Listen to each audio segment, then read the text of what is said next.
শুরুতে আমরা আলিয়া নামক একজন মহিলাকে দেখতে পাই যে কিনা রাতের বেলায় তাদের বাড়ির ফ্রিজ থেকে কিছু একটা বের করছিল। এমন সময় আচমকা তার পেছন থেকে আওয়াজ হয়ে ওঠে। তার মনে হয় পেছনে কেউ হয়তোবা হাঁটছে, এজন্য সে চেক করার জন্য ফ্রিজটি বন্ধ করে সেদিকে এগিয়ে যায়।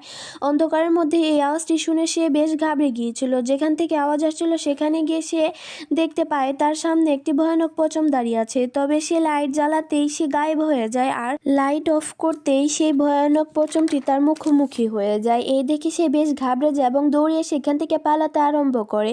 পালানোর সময় সে লক্ষ্য করে তাদের বাড়ির দরজাটি খোলা। বাইরে সে গুরুস্থানের মতন কিছু দেখতে পায়। সেখান থেকে তার মেয়ে জেসমিন তাকে ডাকছে, ফলে সে কিছু না ভেবে সেদিকে এগিয়ে যেতে থাকে। বাড়ির বাইরে বের হতে হাঁটতে হাঁটতে একটা গর্তের সামনে চলে আসে, যেটা দেখতে একদম হুবহু কবরের মতন ছিল। সেই কবরের ভেতর থেকে তার মেয়ের ডাক শুনতে পায়। সে কোনো কিছু না ভেবে তার মেয়ের ডাকে শুনে সেই কবরের ভিতর নেমে পড়ে এবং সেই কবরের ভিতর থেকে তবু সে আওয়াজ আসতে থাকে।